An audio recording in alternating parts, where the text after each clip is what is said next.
কোরমা একটা বহুল প্রচলিত রেসিপি, সেটা যে কোনো মাছ দিয়েই তৈরি করে নেওয়া যেতে পারে।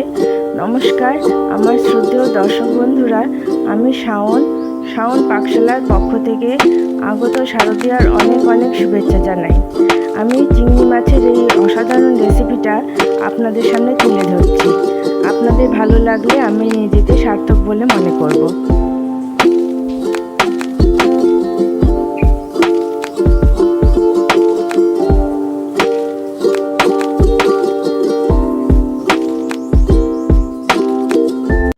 রান্না শুরু করছি শাওন পাকশালা কবিতার ছন্দে। ভিডিও দেখে রান্না করুন মনের আনন্দে। নমস্কার বন্ধুরা, শাওন পাকশালাতে সবাইকে স্বাগত জানাই। আজকে আবারও একটা নতুন রান্নার ভিডিও নিয়ে চলে এসেছি। আজকে আমি বানাবো চিংড়ি মাছের কোরমা। এটা পূজা স্পেশাল। আপনারা পুজোর যে কোনো দিন এটা রান্না করতে পারেন। এটা চিংড়ি মাছের কোরমাটার জন্য আমি চিংড়ি মাছগুলোকে ভালো করে কেটে ধুয়ে নিয়েছি নারকেলের দুধ, সর্ষে, কাঁচা লঙ্কা আর কাঁচা বাদাম বাটা নিয়েছি। আপনারা চাইলে কাজু বাদাম বাটাও দিতে পারেন। আর নিয়েছি পেঁয়াজ কুচি, চেরা কাঁচা লঙ্কা। এখন আপনারা দেখতে থাকুন রান্নার পরের স্টেপগুলো। চিংড়ি মাছটাকে ভাজার জন্য আমি লবণ হলুদ দিয়ে চিংড়ি মাছগুলোকে ভেজে নেব। দিয়ে দিচ্ছি হলুদ গুঁড়ো, লবণ হলুদ দিয়ে ভালো মতো মেখে নিয়েছি। এখন আমি চিংড়ি মাছগুলো তেলের মধ্যে ভেজে নেব।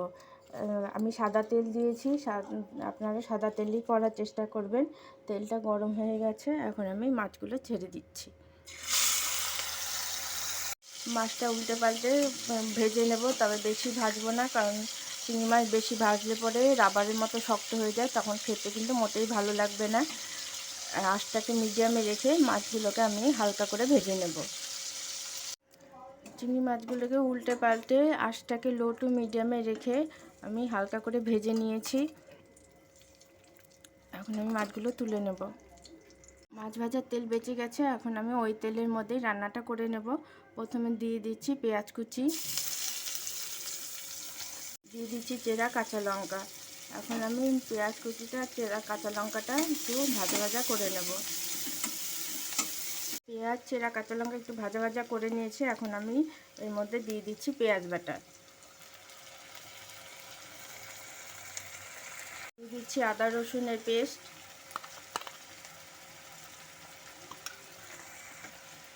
দেবো পরিমাণ মতো লবণ,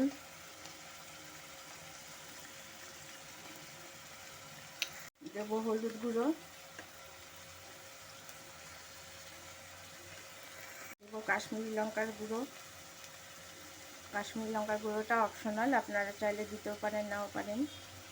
এখন দিয়ে দিচ্ছি সর্ষে, চীনাবাদাম আর কাঁচা লঙ্কা বাটা। সব কিছু দিয়ে ভালো মতো করে আঁচটাকে মিডিয়ামে রেখে কষে নেব। আঁচটাকে মিডিয়ামে রেখে সমস্ত মশলাকে ভালো মতো কষে নিয়েছি। এখন আমি দিয়ে দিচ্ছি নারকেলের দুধ। নারকেলের দুধ আপনারা যে কোনো শপিং মলে পেয়ে যাবেন, আবার অনেক গ্রসারি শপেও পেয়ে যাবেন। নাহলে আপনারা ফ্রেশ নারকেল কিনে নিয়ে এসে মিক্সিতে পেস্ট করে নিয়ে ছেঁকে নিলেই দুধটা বের হয়ে যাবে। দিয়ে দিচ্ছি পরিমাণ মতো জল, দিয়ে ভালো মতো নেড়ে নিয়ে এখন আমি এর মধ্যে দিয়ে দেবো ভেজে রাখা চিংড়ি মাছগুলো। চিংড়ি মাছগুলো দিয়ে আঁচটাকে মিডিয়ামে রেখে আমি ঢাকা দিয়ে দেব কিছুক্ষণ হওয়ার জন্য। তেল মশলাগুলো সমস্ত মাছের মধ্যে ঢুকে যায়।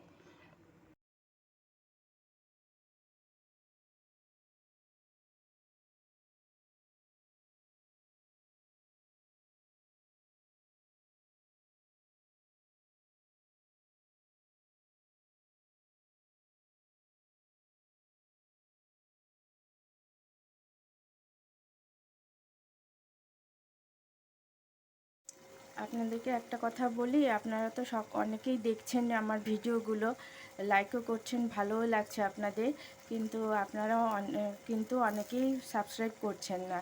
দয়া করে আমার চ্যানেলটিকে সাবস্ক্রাইব করে আমার পাশে থাকবেন।